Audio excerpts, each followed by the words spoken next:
Hello everyone, welcome to विश्वास classes.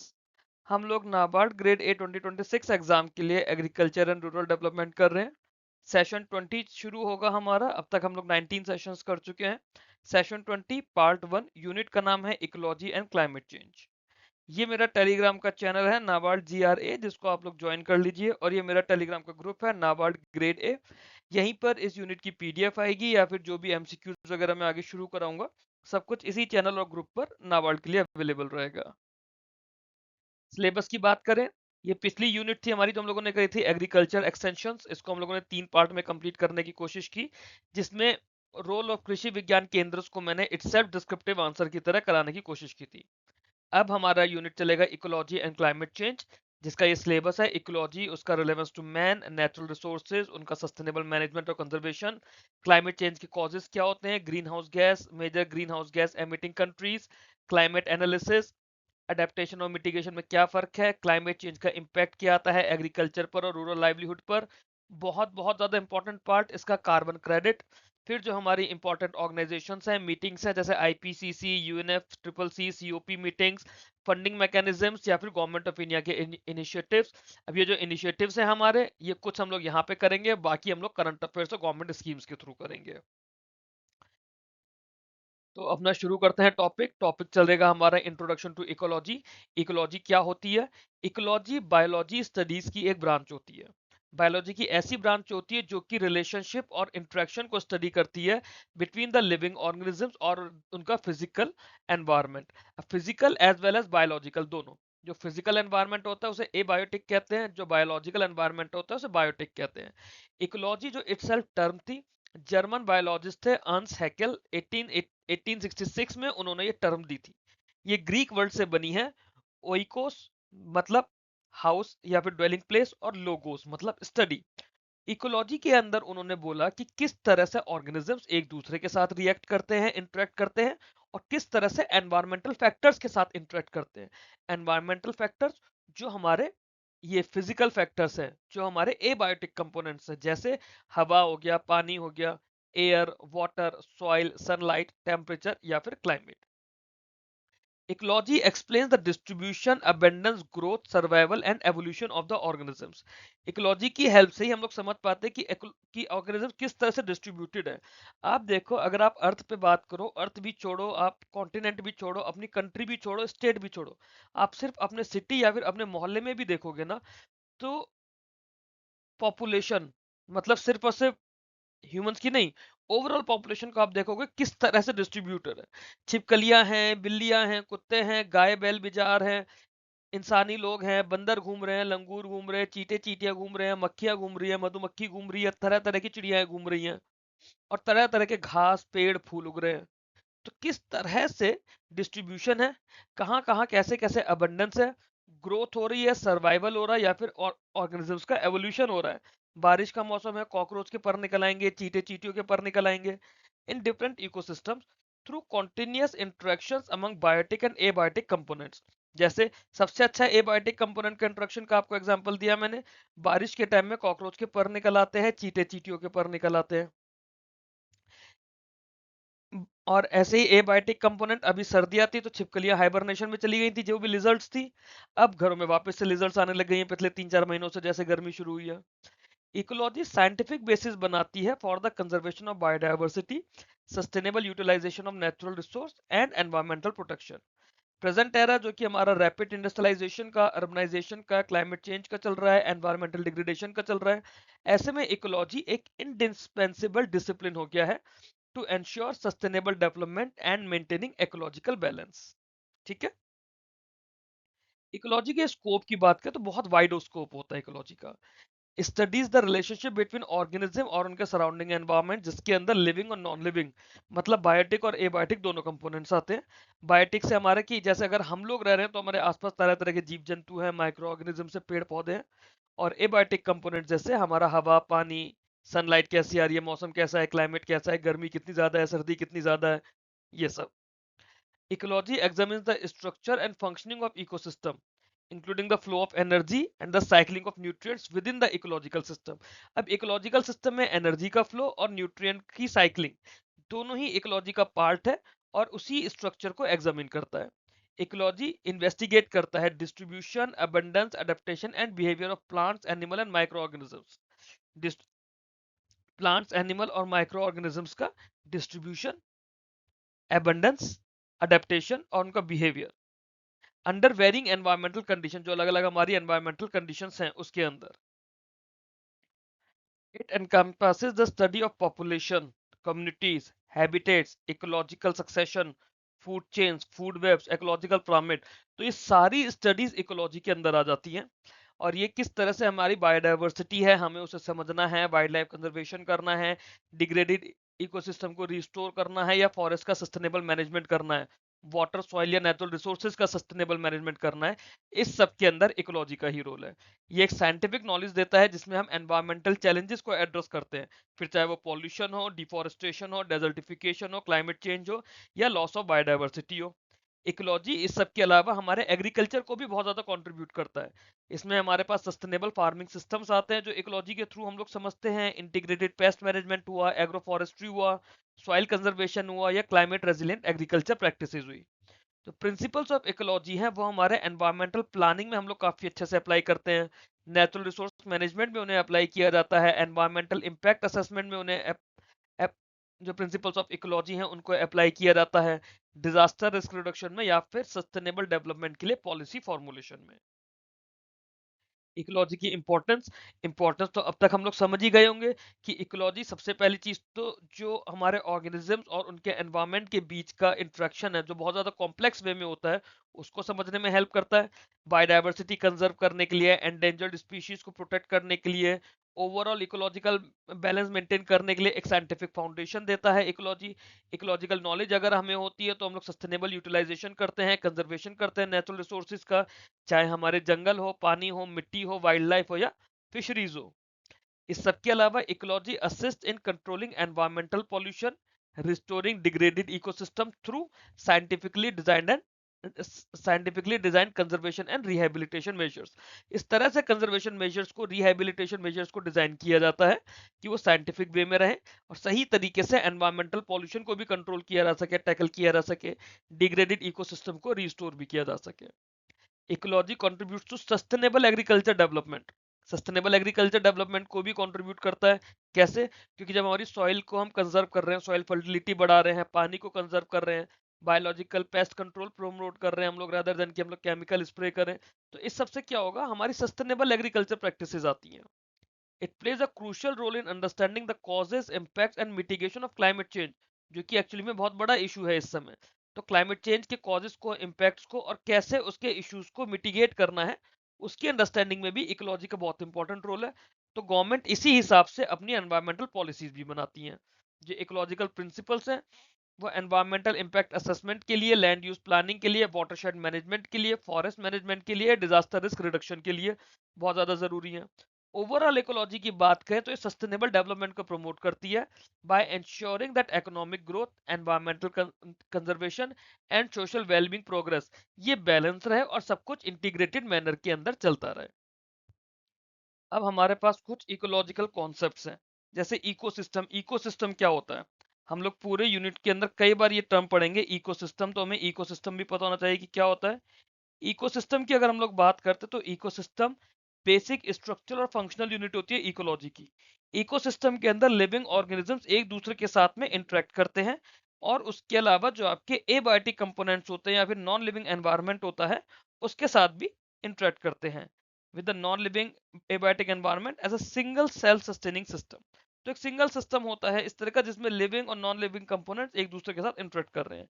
Ecosystem term एक British ecologist थे आर्थर जॉर्ज टेंसले, उन्होंने 1935 में टर्म दिया था। इकोसिस्टम के अंदर हमारे सारे लिविंग ऑर्गेनिजम्स इंक्लूड होते हैं, जैसे प्लांट्स हैं, एनिमल्स हैं, माइक्रो ऑर्गेनिजम्स हैं या फिर जो हमारे फिजिकल फैक्टर्स हैं जैसे एयर, वाटर, सॉइल, सनलाइट या climate. Within an ecosystem energy sun के थ्रू आती है, थ्रू प्रोड्यूसर्स। सन से थ्रू प्रोड्यूसर, प्रोड्यूसर्स कौन हो गए? प्लांट्स या ट्रीज। और वहां से कंज्यूमर्स के पास जाती है। कंज्यूमर्स कौन? जो प्लांट्स या ट्रीज खाने वाले हर्बीवोर्स एनिमल है या फिर जो हमारे कार्निवोर्स एनिमल है जो उन हर्बीवोर्स को खाते हैं जो प्लांट्स और ट्रीज खाते हैं, और ओमनीवोर्स जो हर्बीवोर्स और कार्निवोर्स दोनों को खाते हैं। और वहां से फिर डिकम्पोजर्स डिकम्पोजर्स वो माइक्रो ऑर्गेनिजम्स है जो डेड एंड डीके मैटर को खाते हैं। तो इसके अंदर क्या हुआ, सन से एनर्जी मिली, प्लांट्स ने फोटोसिंथेसिस करके, ट्रीज ने फोटोसिंथेसिस करके फ्रूट्स बनाए, पत्तियां बनाई, बाकी चीजें बनाई। हर्बीवोर्स ने वो खाया, ओमनीवोर्स ने वो खाया, कार्निवोर्स ने हर्बीवोर्स को खाया, कुछ एनिमल्स को ह्यूमंस ने भी खाया। अब जो कार्निवोर्स ह्यूमंस जिनको नहीं खाते वो प्लस ह्यूमंस जब ये मर गए तो वो डिकम्पोज हो गए बैक्टीरियाज के थ्रू, फंगस के थ्रू या ऐसे दूसरे माइक्रो ऑर्गेनिजम्स के थ्रू। तो ये क्या हुआ, ये एनर्जी वापस सिस्टम के अंदर आ गई। while nutrients are continuously recycled through various biogeochemical cycles। Her ecosystem जो है वो फंक्शन करता है through a dynamic balance between उसके बायोटिक और एबायोटिक कंपोनेंट, जिसके through life over the time चलती रहती है। इकोसिस्टम का साइज बहुत ज्यादा बड़ा है, कॉम्प्लेक्सिटी बहुत ज्यादा है। एक छोटे पॉन्ड से लेके बहुत बड़ा जंगल हो, डेजर्ट हो, ओशंस हो या फिर पूरे बायोस्फीयर हो, इकोसिस्टम कुछ भी हो सकता है। इकोसिस्टम के कंपोनेंट्स बायोटिक कंपोनेंट्स होते हैं, बायोटिक कंपोनेंट्स हमारे लिविंग कंपोनेंट्स होते हैं। जो भी हमारे लिविंग ऑर्गेनिजम्स किसी भी एक इकोसिस्टम के अंदर होते हैं, इन्हें हमने तीन तरह से बांटा हुआ है। जैसे सबसे पहले होते हैं प्रोड्यूसर्स, जिन्हें हम लोग ऑटोट्रॉफ्स भी बोलते हैं। प्रोड्यूसर्स वो ऑर्गेनिजम्स होते हैं जो अपना खाना खुद से बनाते हैं using the sunlight through the process of photosynthesis. हमने पीछे भी समझा, जो हमारे पेड़ पौधे घास है, ये हमारे प्रोड्यूसर्स होते हैं। They form the first trophic level and constitute the primary source of energy in an ecosystem. Sun से जो एनर्जी आ रही है ये उसको यूज करके primary source of energy in an ecosystem create कर रहे हैं। जैसे green plants, algae, photosynthetic bacteria, ये हमारे मेजर प्रोड्यूसर्स हैं। Producers convert solar energy into chemical energy which becomes available to all other organisms. फिर हमारे कंज्यूमर्स होते हैं जिन्हें हम लोग हेटरोट्रॉप्स बोलते हैं। कंज्यूमर्स वो ऑर्गेनिजम्स होते हैं जो डायरेक्टली और इनडायरेक्टली प्रोड्यूसर्स के ऊपर डिपेंड करते हैं फॉर द फूड। क्यों? क्योंकि हम लोग अपना खाना खुद से नहीं बना सकते। खुद से नहीं बनाने का मतलब ये नहीं कि खाना पका नहीं सकते, मतलब खाना खुद से सनलाइट से क्रिएट नहीं कर सकते, हम फोटोसिंथेसिस नहीं कर सकते। We can not synthesise our own food. तो हम लोगों को एनर्जी के लिए प्लांट या दूसरे एनिमल्स की जरूरत होती है। कंज्यूमर्स को, जो बी हमारा कंज्यूमर्स है, हेटरोट्रॉफ्स है, इनको हमने तीन तरह से बांटा हुआ है, हमारे प्राइमरी कंज्यूमर, सेकेंडरी कंज्यूमर या टर्सरी कंज्यूमर। और फिर इसके अलावा एक टॉप या फिर एपेक्स कंज्यूमर होते हैं। प्राइमरी कंज्यूमर हमारे हर्बीवोर्स होते हैं जो डायरेक्टली प्लांट्स को खाते हैं, जैसे डियर हो गया, रैबिट हो गया, काऊ हो गया। सेकेंडरी कंज्यूमर्स वो हो गए जो हर्बीवोर्स को खाते हैं, जैसे फ्रॉक्स है, लिजर्ड्स है या दूसरे ऐसे जानवर। टर्सरी कंज्यूमर्स वो हैं जो सेकेंडरी कंज्यूमर्स को खाते हैं, जैसे स्नेक्स हैं, स्नेक्स फ्रॉक्स को भी खाते हैं, लिजर्ड्स को भी खाते हैं। और टॉप या फिर एपेक्स कंज्यूमर वो जो कि हाईएस्ट ट्रॉपिक लेवल पर होते हैं, और they generally have no natural predators, जैसे टाइगर हुआ, लॉयन हुआ, ईगल हुआ। ठीक है। फिर डिकम्पोजिस फिर हमारे डिकम्पोजर्स आते हैं तीसरे, जिन्हें हम लोग सेप्रोट्रॉप्स बोलते हैं। सेप्रोट्रॉप्स डिकम्पोजर्स क्या करते हैं, डेड प्लांट्स को, एनिमल्स को, ऑर्गेनिक वेस्ट को ब्रेक डाउन करते हैं into simpler inorganic substances. Bacterias है, फंगाई है, ये हमारे मेजर डिकम्पोजर्स हैं इन द नेचर। ये न्यूट्रिएंट्स को बैक रिसाइकिल कर देते हैं सॉइल के अंदर, सो दैट वो प्रोड्यूसर्स के लिए दोबारा से अवेलेबल हो जाए। Decomposers maintain nutrient cycle and help ecosystem clean by preventing the accumulation of dead organic matter। फिर हमारे एबायोटिक कंपोनेंट होते हैं। एबायोटिक कंपोनेंट में हमारे नॉन लिविंग कंपोनेंट्स आते हैं, जैसे क्लाइमेट फैक्टर है। क्लाइमेट फैक्टर के अंदर क्या होता है, सनलाइट है, टेम्परेचर है, रेनफॉल है, ह्यूमिडिटी है, विंड है। एडेफिक फैक्टर्स हैं। एडेफिक फैक्टर्स में क्या होता है, सॉइल का टेक्सचर कैसा है, सॉइल की फर्टिलिटी कैसी है, सॉइल का मॉइस्चर कैसा है, सॉइल का पीएच कैसा है। तो जो मिट्टी से रिलेटेड हमारे फैक्टर्स हुए वो हमारे एडेफिक फैक्टर्स हुए। टोपोग्राफिक फैक्टर्स होते हैं। टोपोग्राफिक फैक्टर्स हमारे सतह से जुड़े होते हैं कि एल्टीट्यूड कैसा है, स्लोप कैसा है, एक्सपेक्ट कैसा है। केमिकल फैक्टर्स हमारा ऑक्सीजन कितनी अवेलेबल है, कार्बन डाइऑक्साइड है या नहीं है, नाइट्रोजन का क्या कंडीशन है, मिनरल्स की क्या कंडीशन है, पानी का क्या कंडीशन है। और फिर एबायोटिक फैक्टर्स। एबायोटिक कंपोनेंट्स के अंदर भी एबायोटिक फैक्टर्स होते हैं जो कि टाइप ऑफ वेजिटेशन, प्रोडक्टिविटी और बायोडाइवर्सिटी को डिफाइन करते हैं, डिटरमाइन करते हैं। ठीक। अब इसमें हमारा एक नेचुरल इकोसिस्टम होता है, एक आर्टिफिशियल इकोसिस्टम होता है। नेचुरल इकोसिस्टम वो होता है जो विदाउट ह्यूमन इंटरवेंशन डेवलप होता है, जैसे नेचुरली हमारे जंगल थे, डेजर्ट्स हैं, वो हमारे नेचुरल इकोसिस्टम है। This includes forest ecosystem, grassland ecosystem, desert ecosystem, pond ecosystem, river, marine ecosystem, wetland ecosystem. Artificial ecosystems वो होते हैं जिनको क्रिएट करना, मैनेज करना इंसानों का काम होता है, जैसे हमारी एग्रीकल्चर फील्ड्स हैं, क्रॉप प्लांटेशंस हैं, गार्डन्स हैं, एक्वेरियम्स हैं, फिश पॉन्ड्स हैं या रिजर्वायर्स हैं। इकोसिस्टम की कुछ कैरेक्टरिस्टिक्स की जैसे ये एक इंटरेक्शन होता है बायोटिक या बायोटिक कंपोनेंट्स का। ये एक ओपन सिस्टम होता है जिसके अंदर एनर्जी प्राइमरली सन से आती है। एनर्जी एक ही डायरेक्शन में जाती है, दैट इज प्रोड्यूसर से कंज्यूमर्स और फिर डिकम्पोजर्स तक। न्यूट्रिएंट्स जो होते हैं वो कॉन्टिन्यूसली रिसाइकिल होते हैं थ्रू बायोजियोकेमिकल साइकिल्स। इकोसिस्टम्स हमारे डायनामिक होते हैं और नेचुरल चेंजेस इसमें कॉन्स्टेंटली कॉन्टिन्यूसली आते रहते हैं। हर इकोसिस्टम में certain degree of self regulation होता है, रेजिलियंस होता है, जो कि इसको कोई भी अगर माइनर डिस्टर्बेंस होता है ओवर द टाइम उसको ये ओवरकम कर लेता है, कवर कर लेता है।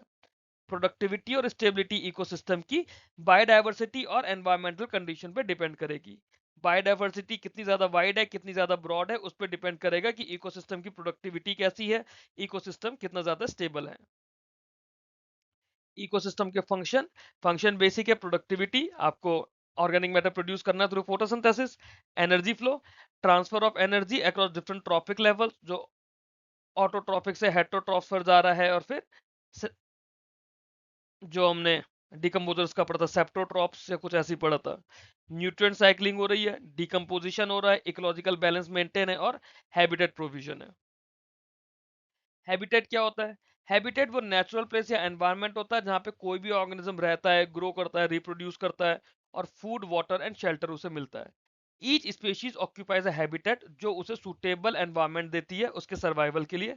इसके अंदर बायोटिक, एबायोटिक दोनों ही फैक्टर्स होते हैं जिसके ऊपर किसी भी ऑर्गेनिज्म की लाइफ डिपेंड करती है। ऑर्गेनिजम्स अपने स्पेसिफिक हैबिटेट्स के अकॉर्डिंगली अडेप्ट करते हैं खुद को थ्रू स्ट्रक्चर, फिजियोलॉजिकल या बिहेवियरल मॉडिफिकेशन। जैसे टेरेस्ट्रियल हैबिटेट है या फिर एक्वेटिक हैबिटेट है। जो एक्वेटिक हैबिटेट है वो भी फ्रेश वाटर हो सकता है या मैरीन हो सकता है।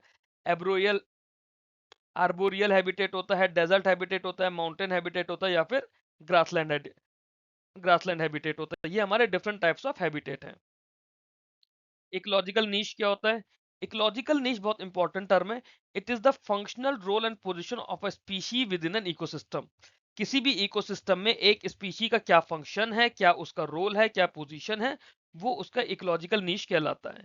It describes how an organism utilises resources, interacts with other organisms and respond to environmental condition. While a habitat is the place where an organism lives, a niche describes how it lives. ठीक है, habitat में तो organism रहता है, but उसे कैसे रहना है वो उसके इकोलॉजिकल नीश पे डिपेंड करेगा। दो स्पीशीज का सेम इकोलॉजिकल नीश नहीं हो सकता फॉर अ लॉन्गर पीरियड या फॉर प्रोलॉन्ग पीरियड। थोड़े से टाइम के लिए हो सकता है सिचुएशनली ऐसा हो जाए कि दो स्पीशीज का नीश एक जैसा हो जाए, बट अगर प्रोलॉन्ग पीरियड की बात की जाए तो वो एक जैसा नहीं चलेगा। ठीक है, और ये कॉन्सेप्ट एक्सप्लेन किया गया था कॉम्पिटिटिव एक्सक्लूजन प्रिंसिपल से। तो कॉम्पिटिटिव एक्सक्लूजन प्रिंसिपल क्या बोलता है? ये बोलता है कि no two species can occupy exactly the same ecological niche for prolong period. Population की बात करते हैं। पॉपुलेशन क्या होता है? पॉपुलेशन हमारे ग्रुप ऑफ इंडिविजुअल्स होते हैं जो कि सेम स्पीशीज के होते हैं, एक पर्टिकुलर जोग्राफिकल एरिया में रहते हैं फॉर अ पर्टिकुलर या at a given time, for a particular point of time. किसी पर्टिकुलर जोग्राफिकल एरिया के अंदर जो सेम स्पीशीज के ग्रुप ऑफ इंडिविजुअल्स है उन्हें पॉपुलेशन कहते हैं। जैसे हमने सेम जोग्राफिकल लोकेशन ले ली कि आपकी सिटी, आप जिस सिटी में रह रहे हो तो वहां की आज पॉपुलेशन कितनी है, क्योंकि जो पॉपुलेशन आज है एक हफ्ते बाद हो सकता है कि पॉपुलेशन सेम ना रहे, कुछ नए लोग आ जाएंगे, कुछ पुराने लोग चले जाएंगे, कुछ माइग्रेट कर जाएंगे, कुछ मर जाएंगे। तो पॉपुलेशन, अच्छा दूसरा सेम स्पीशी की होती है। आप क्या या तो इंसानों की पॉपुलेशन काउंट करोगे या कुत्तों की करोगे या गाय भैंसों की करोगे या फिर मकड़े मकड़ियों मच्छरों की करोगे, या बोलोगे कि हमारी सोसाइटी में इतने बंदर घूम रहे हैं। बट यू कैन नॉट से कि जी हमारी पॉपुलेशन में हम भी शामिल है, कुत्ते भी शामिल है, बंदर भी शामिल है। जो मेंबर्स ऑफ पॉपुलेशन है they can interbreed and produce fertile offspring. Population ecology जो होती है वो population size, density, distribution, growth, birth rate, death rate और माइग्रेशन को स्टडी करती है। पॉपुलेशन इकोलॉजी क्या स्टडी करती है? पॉपुलेशन का size, density, distribution, growth rate, birth rate, death rate और migration. Population size continuously change होती है क्योंकि बहुत सारे रीजंस होते हैं। नए लोग पैदा हो रहे हैं, पुराने लोग मर रहे हैं, कुछ बाहर से लोग आपके प्रेजेंट सिटी के अंदर आके बस जाएंगे, कुछ आपकी सिटी के लोग बाहर चले जाएंगे। जैसे फॉर एग्जांपल दिल्ली का आप एग्जांपल लो, कुछ लोग नेचुरली मर रहे हैं, कुछ लोग एक्सीडेंट से मर रहे हैं, कुछ नए लोग पैदा हो रहे हैं, कुछ लोग दूसरी स्टेट से दिल्ली में आ रहे हैं, कुछ लोग दिल्ली से दूसरी स्टेट्स में जा रहे हैं। तो पॉपुलेशन कॉन्टिन्यूसली चेंज होती रहती है, या पॉपुलेशन साइज बोला जाए तो कॉन्टिन्यूसली वेरी करता रहता है। कम्युनिटी की बात करें, कम्युनिटी क्या होता है? एक असेंबलेज ऑफ पॉपुलेशन होता है of different species living and interacting with in a common habitat. तो कम्युनिटीज के अंदर प्लांट, एनिमल्स, माइक्रो ऑर्गेनिज्म से बाकी ऑर्गेनिज्म वो सब आते हैं जो कि एक दूसरे को इन्फ्लुएंस करते हैं through their ecological interactions. Interaction with in a community अगर होता है तो उसमें कंपटीशन है, प्रीडेशन है, म्यूचुअलिज्म है, कॉमनलिज्म है और पैरासिटिज्म है। कम्युनिटी स्ट्रक्चर बायोडायवर्सिटी और इकोलॉजिकल स्टेबिलिटी को डिफाइन करेगा। बायोम होता है, बायोम इंपॉर्टेंट टर्म है। बायोम क्या होता है? एक लार्ज इकोलॉजिकल रीजन होता है जिसके अंदर डिस्टिंक्ट क्लाइमेट है, वेजिटेशन है और एसोसिएटेड एनिमल लाइफ है।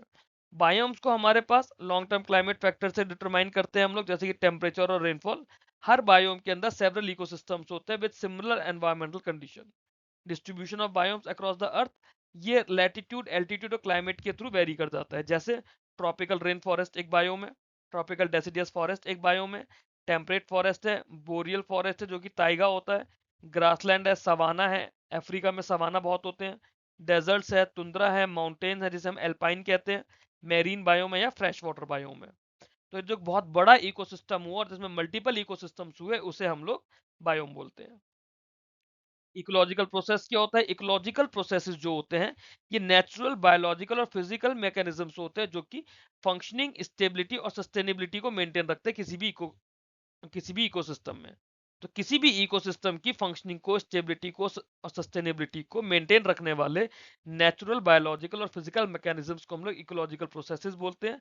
ये प्रोसेसेस एनर्जी फ्लो को रेगुलेट करते हैं, न्यूट्रिएंट्स को रिसाइकिल करने में हेल्प करते हैं और लिविंग ऑर्गेनिजम्स किस तरह से इंटरेक्ट कर रहे हैं आपस में उसको उसको रेगुलेट करते हैं, so that life on earth एक कॉन्टिन्यूस मैनर में चलती रहे। मेजर इकोलॉजिकल प्रोसेस के अंदर हमारे पास फूड चेन है, फूड वेब है, इकोलॉजिकल पिरामिड्स है, एनर्जी फ्लो है, एनर्जी सक्सेशन है और बायोजियो केमिकल साइकिल्स है। फूड चेन, इसमें सबसे पहले हमने पढ़ा फूड चेन क्या होता है। फूड चेन एक लीनियर सीक्वेंस होता है ऑर्गेनिजम्स का जिसके थ्रू फूड, एनर्जी और न्यूट्रिएंट्स एक ऑर्गेनिज्म से दूसरे ऑर्गेनिज्म पे पास हो रही है। It represent the feeding relationship among organisms, जहां पे हर ऑर्गेनिज्म ऑब्टेन करेगा energy by consuming the organism at the preceding trophic level. वही जैसे हम लोगों ने समझा था। तो एक फूड चेन है भाई, सनलाइट से पेड़ पौधे बने, पेड़ पौधे को छोटे जीवों ने खाया, छोटे जीवों को बड़े जीवों ने खाया, फिर उन्हें और बड़े जीवों ने खा लिया और जब और बड़े जीव खा के मर गए तो उन्हें डिकम्पोज कर दिया गया। Food chain begins with producer जो कि हमारे पेड़ पौधे हैं, followed by different level of consumers and finally ends with decomposers which recycle nutrient back to the ecosystem. Direction of energy flow in the food chain ये हमेशा unidirectional होता है जो कि सन से शुरू होगा, प्रोड्यूसर्स पे जाएगा और उसके बाद कंज्यूमर्स पर जाएगा। फूड चेन के कंपोनेंट्स क्या होते हैं? प्रोड्यूसर्स हम लोगों को पता है ये हमारे ऑटोट्रॉफ्स होते हैं जो कि अपना खाना खुद बनाते हैं फोटोसिंथेसिस करके, सनलाइट, कार्बन डाइऑक्साइड और वाटर को यूज करते हैं और ये पहला ट्रॉफिक लेवल बनाते हैं, प्राइमरी सोर्स ऑफ एनर्जी होते हैं किसी भी इकोसिस्टम में। कंज्यूमर्स जो होते हैं ये दूसरे ऑर्गेनिज्म पे फीड करके एनर्जी को ऑब्टेन करते हैं। इसके अंदर भी प्राइमरी कंज्यूमर्स होते हैं, सेकेंडरी कंज्यूमर्स होते हैं, टर्सरी कंज्यूमर्स होते हैं या एपेक्स कंज्यूमर्स होते हैं। ऑलरेडी हम लोग इस चीज को पढ़ चुके हैं। प्राइमरी कंज्यूमर हमारे हर्बीवोर्स होते हैं। फिर हमारे डिकम्पोजर्स होते हैं, डिकम्पोजर्स में हमारे बैक्टीरिया और फंगस होती है जो कि डेड प्लांट, एनिमल और ऑर्गेनिक वेस्ट को डिकम्पोज करते हैं, सिंपलर इनऑर्गेनिक सब्सटेंस के अंदर उसे ब्रेक डाउन करते हैं। तो इससे जो भी न्यूट्रिएंट्स होते हैं वो वापस से सॉइल और एटमॉस्फेयर के अंदर चले जाते हैं, तो वो प्रोड्यूसर्स के लिए दोबारा यूज करने के लिए अवेलेबल होता है। फूड चेन की बात करें तो फूड चेन कई तरह की होती है, जैसे सबसे पहले ये grazing food chain. Grazing food chain जो है ये ग्रीन प्लांट से शुरू होती है, जो प्रोड्यूसर्स होते हैं उसके बाद वो हर्बीवोर्स के पास जाती है, फिर कार्निवोर्स के पास जाती है। Most common type of food chain जो कि हमारे टेरेस्ट्रियल इकोसिस्टम में मिलती है वो मिलती है grass, grass hopper, frog, snake, eagle. सबसे पहले ग्रास हुई, ग्रास ने अपना फोटोसिंथेसिस करके ग्रास हरी है, उसके ऊपर ग्रास हॉपर घूम रहा है वहां से न्यूट्रिशन लेने के लिए। ग्रास हॉपर को फ्रॉग खा रहा है, फ्रॉग को स्नेक खा रहा है, स्नेक को ईगल खा रहा है। उसके बाद में जब ईगल मर जाएगा तो वो डिकम्पोज हो जाएगा। फिर हमारे डेट्रीटस फूड चेन होती है। डेट्रीटस फूड चेन जो होती है, डेट्रीटस हमारा होता है डेड ऑर्गेनिक मैटर। ये डेड ऑर्गेनिक मैटर से शुरू होती है instead of living plants. Detritus is decompose by micro organism और जो भी रिलेटेड न्यूट्रिएंट्स होते हैं वो दूसरे ऑर्गेनिज्म उन्हें यूटिलाइज कर लेते हैं। फूड चेन हमारे फॉरेस्ट फ्लोर्स में, वेटलैंड्स में, एक्वेटिक इकोसिस्टम में काफी कॉमन होता है, जैसे हमारी डेड लीव्स हैं। डेड लीव्स को बैक्टीरिया और फंगाई खा के डिकम्पोज करेंगी। बैक्टीरिया और फंगाई को अर्थवॉर्म खाएगा और अर्थवॉर्म को खाने के लिए दूसरी चिड़ियाएं हैं। फूड चेन की जो कैरेक्टरिस्टिक्स होती है कि एक तो लीनियर पाथवे होता है एनर्जी ट्रांसफर का, इसके अंदर डिफरेंट ट्रॉपिक लेवल्स होते हैं। एनर्जी डिक्रीज होती है at each successive trophic level due to metabolic losses. Most food chains जो होती है उनमें 3 से 5 ट्रॉपिक लेवल्स होते हैं, क्योंकि जो एनर्जी अवेलेबिलिटी है वो धीरे धीरे डिक्लाइन होती जा रही है। स्टेबिलिटी इकोसिस्टम की फूड चेन की प्रॉपर फंक्शनिंग पे डिपेंड करती है। इंपॉर्टेंस क्या है फूड चेन्स की कि ये एनर्जी किस तरह से ट्रांसफर हो रही है, न्यूट्रिएंट किस तरह से रिस्टोर हो रहे हैं विद इन द इकोसिस्टम, इस चीज को एक्सप्लेन करती है। पॉपुलेशन को रेगुलेट करके इकोलॉजिकल बैलेंस मेंटेन रखने में हेल्प करती है। न्यूट्रिएंट साइकिल को सपोर्ट करती है थ्रू डिकम्पोजिशन। इकोलॉजिकल रिलेशनशिप्स की अंडरस्टैंडिंग बढ़ती है अमंग द ऑर्गेनिजम्स, और इकोसिस्टम स्टडी के लिए बेसिक प्रोवाइड करती है जिसके थ्रू हम प्रोडक्टिविटी और बायोडाइवर्सिटी समझ रहे हैं किसी भी इकोसिस्टम की। तो ये सब कुछ हमारे फूड चेन पे डिपेंड करता है। फिर टर्म आती है फूड वेब। फूड वेब क्या होता है? कॉम्प्लेक्स नेटवर्क होता है इंटरकनेक्टेड फूड चेन्स का, जो कि किसी भी इकोसिस्टम के अंदर ऑपरेट हो रही हैं। ज्यादातर ऑर्गेनिज्म एक से ज्यादा फूड जो होते हैं उसको कंज्यूम करते हैं, तो वो end are themselves consumed by multiple organism, जिसकी वजह से इंटरकनेक्टेड फीडिंग रिलेशनशिप्स होती हैं। तो फूड वेब एक ऑल्टरनेटिव पाथवे देता है एनर्जी ट्रांसफर का, जिसके थ्रू इकोसिस्टम को ज्यादा स्टेबल समझ सकते हैं rather than a single food chain. तो इसके अंदर जो इकोलॉजिकल इंटरेक्शंस की कॉम्प्लेक्सिटी है वो भी हमें फूड वेब के अंदर मिलती है, फूड चेन में नहीं मिलती है। फूड वेब की बात करें तो it consist of numerous interconnected food chains, provide multiple pathways for energy flow, increases ecosystem stability and resilience, minimizes the impact of the loss of a single species, and it better represent natural ecosystem than single food chain। तो क्या क्या characteristics हुई कि food chains में जो इतनी ढेर सारे इंटरकनेक्टेड स्पीशीज हैं उन्हें एक्सप्लेन करती है। एनर्जी फ्लो के लिए मल्टीपल पाथवेज होते हैं, ऐसा नहीं है कि एक ही पर्टिकुलर जो हमारा फूड चेन में था सिर्फ उसी के थ्रू फ्लो करे। इकोसिस्टम की स्टेबिलिटी को बढ़ने में हेल्प करता है, रेजिलियंस दिखाता है। It better represent natural ecosystem than a single food chains. फिर इकोलॉजिकल पिरामिड होता है। इकोलॉजिकल पिरामिड जो होता है एक ग्राफिकल रिप्रेजेंटेशन है trophic structure of an ecosystem का। ये बताता है कि क्वांटिटी ऑफ ऑर्गेनिजम्स, बायोमास या एनर्जी जो कि डिफरेंट ट्रॉपिक लेवल्स पर अवेलेबल है। इकोलॉजिकल पिरामिड्स को किसने प्रपोज करा था? ब्रिटिश इकोलॉजिस्ट थे चार्ल्स एल्टन, जिन्होंने 1927 में इकोलॉजिकल पिरामिड का कॉन्सेप्ट दिया था, और इन्हें एल्टोनियन पिरामिड्स भी बोला जाता है। Ecological pyramids are also known as Eltonian pyramids. जैसे इसमें एक है पिरामिड ऑफ नंबर, फिर है पिरामिड ऑफ बायोमास, और फिर है pyramid of energy. Pyramid of number क्या होता है? पिरामिड ऑफ नंबर बताता है कि नंबर ऑफ इंडिविजुअल ऑर्गेनिजम्स कितने हैं present at each trophic level. Her trophic level पे इंडिविजुअल ऑर्गेनिजम्स का कितना नंबर है वो हमारा पिरामिड ऑफ नंबर बताता है। ये अपराइट हो सकता है या इन्वर्टेड हो सकता है डिपेंडिंग ऑन द इकोसिस्टम। फिर पिरामिड ऑफ बायोमास होता है। पिरामिड ऑफ बायोमास क्या बताता है? ये टोटल ड्राई वेट बताता है बायोमास का of organisms at each trophic level. ये जनरली अपराइट होता है टेरेस्ट्रियल इकोसिस्टम में, बट एक्वेटिक में ये इन्वर्टेड भी हो सकता है। और फाइटोप्लैंक्टन जहाँ पे, मतलब एक्वेटिक में क्योंकि फाइटोप्लैंक्टन है ना, उनका लोअर स्टैंडिंग बायोमास होता है देन जूप्लैंक्टन। फिर पिरामिड ऑफ एनर्जी होता है। पिरामिड ऑफ एनर्जी बताता है the amount of energy available at each trophic level. Her trophic level पर जो अमाउंट ऑफ एनर्जी अवेलेबल था वो पिरामिड ऑफ एनर्जी से पता चलता है। ये हमेशा अपराइट रहता है। एनर्जी डिक्रीज होती है जितना जितना हम प्रोड्यूसर से हायर ट्रॉपिक लेवल की तरफ जाते हैं due to heat loss during metabolism activities. इसको रिप्रेजेंट करने के लिए हमारा, मतलब ये हमारे जो हमारा पिरामिड ऑफ एनर्जी है, ये हमारे फंक्शनिंग ऑफ इकोसिस्टम को रिफ्लेक्ट करता है। क्यों? क्योंकि इसके अंदर flow of energy over the time पता चल रहा है। फिर एनर्जी फ्लो की बात होती है। एनर्जी फ्लो होता है कि जो एनर्जी का मूवमेंट होता है between the different trophic level in an ecosystem. Primary source तो हर इकोसिस्टम के लिए सन है। प्राइमरी एनर्जी तो सन से आ रही है। प्रोड्यूसर्स इस सन एनर्जी को या सोलर एनर्जी को कैप्चर करेंगे फोटोसिंथेसिस करके, और उसे केमिकल एनर्जी में कन्वर्ट करेंगे जो कि फर्दर कंज्यूमर और डिकम्पोजर तक ट्रांसफर होती है। अनलाइक न्यूट्रिएंट्स, एनर्जी को रिसाइकिल नहीं किया जा सकता। ये सिर्फ एक ही डायरेक्शन में जाती है और ग्रेजुअली हीट बन के लॉस हो जाता है। कैरेक्टरिस्टिक्स क्या है एनर्जी फ्लो की? एनर्जी फ्लो यूनिडायरेक्शनल है। एनर्जी हर ट्रॉपिक लेवल पर डिक्रीज करता है। लाइनमैन्स 10% लॉ है, 1942 में आया था। इन्होंने बोला था कि सिर्फ 10% एनर्जी ही एक ट्रॉपिक लेवल से दूसरे ट्रॉपिक पे ट्रांसफर होती है, बाकी जो 90% है वो लूज हो जा वो लॉस्ट हो जाती है, mainly as heat and through metabolic activities. Decrease in available energy जो होता है, it limits the number of trophic level in an ecosystem. फिर इसमें हमारा इकोलॉजिकल सक्सेशन आता है। ये सब हमारे छोटे छोटे टॉपिक्स है जो हमें पढ़ते चलना है। इकोलॉजिकल सक्सेशन क्या होता है? ये ग्रेजुअल और ऑर्डरली प्रोसेस होता है for the change in species composition and structure of an ecological community over time. Over the time जो भी हमारी इकोलॉजिकल कम्युनिटी है उसके अंदर स्पीशीज की कंपोजिशन में भी चेंज आएगा, उसके स्ट्रक्चर में भी चेंज आएगा, और इसी को हम लोग इकोलॉजिकल सक्सेशन कहते हैं। It begins with the Pioneer community and progress through intermediate stages until a relatively stable climax community is established. Succession may occur naturally or following disturbances such as floods, forest fire, volcanic eruptions or human activities. Ecological succession भी दो तरह से होता है, एक primary होता है, secondary होता है।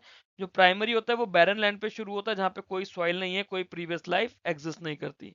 स्लो प्रोसेस होता है क्योंकि सॉइल फॉर्मेशन में टाइम लगता है, जैसे न्यूली फॉर्म्ड वॉल्केनिक आइलैंड है कोई, या फिर एक्सपोज्ड रॉक है जो कि ग्लेशियर के बाद में आ गई, तो न्यूली, ठीक है। और सेकेंडरी सक्सेशन जो होता है, ये वहां होता है जहाँ पे पहले कोई इकोसिस्टम था बट वो डिस्टर्ब हो गया किसी की वजह से, हाउएवर सॉइल इंटैक्ट है।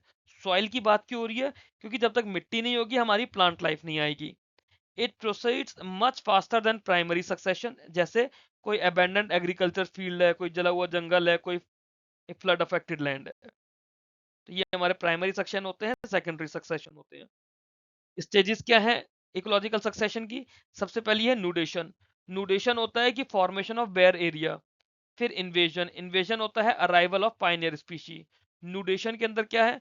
जो प्रीवियसली ऑक्यूपाइड एरिया है वो बेयर हो जाता है ड्यू टू नेचुरल या ह्यूमन इंड्यूस डिस्टर्बेंस। अब वो एरिया बिल्कुल खाली पड़ा है। फिर इन्वेजन में क्या है? इन्वेजन वो स्टेज है जहां पे पाइनियर स्पीशी माइग्रेट करती है और खुद को स्टैब्लिश करती है उस बेयर एरिया पे ग्रो होकर। फिर कॉम्पिटिशन एंड रिएक्शन होता है। ऑर्गेनिजम्स, अलग अलग क्लास के ऑर्गेनिजम्स उस पर्टिकुलर एरिया के रिसोर्सेज के लिए आपस में compete करते हैं और साइमल्टेनियसली मॉडिफाई करेंगे वहां के एनवायरमेंट को, जिसकी वजह से वो नई स्पीशीज के लिए और ज्यादा सुटेबल हो जाता है। फिर स्टेबलाइजेशन होता है। सिस्टम को स्टेबल होने में ग्रेजुअली बहुत टाइम लगता है, as species composition and environmental condition जब तक बैलेंस स्टेट पे नहीं पहुंच पाते। फिर क्लाइमैक्स कम्युनिटी होता है। क्लाइमैक्स कम्युनिटी में क्या होता है? जो फाइनल स्टेबल और सेल्फ सस्टेनिंग कम्युनिटी होती है, that remains in equilibrium with the prevailing climate and environmental conditions. Biogeochemical cycles होती है। बायोजियोकेमिकल साइकिल्स क्या होती है? ये वो नेचुरल प्रोसेस होता है जिसके थ्रू एसेंशियल न्यूट्रिएंट्स और या फिर केमिकल्स, जो हमारे केमिकल एलिमेंट्स हैं, वो लिविंग ऑर्गेनिज्म और फिजिकल एनवायरनमेंट के बीच में कॉन्टिन्यूसली सर्कुलेट होते रहते हैं। ये साइकिल इंश्योर करती है कि जो भी न्यूट्रिएंट्स है वो लाइफ को सस्टेन करने के लिए कॉन्टिन्यूसली अवेलेबल रहे। मेजर बायोजियोकेमिकल साइकिल होती है हमारी, एक कार्बन साइकिल, एक nitrogen cycle.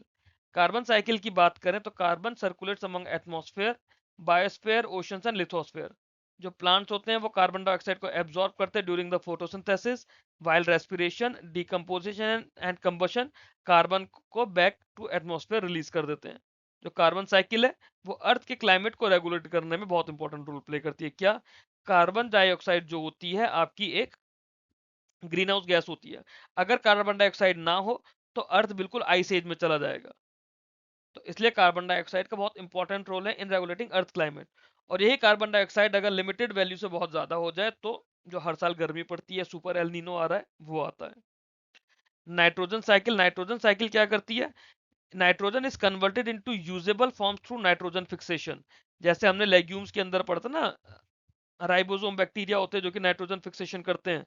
Nitrification, assimilation, ammonification और डीनाइट्रिफिकेशन। जो सॉइल ऑर्गेनिजम्स होते हैं वो सेंट्रल रोल प्ले करते हैं इन द नाइट्रोजन साइकिल।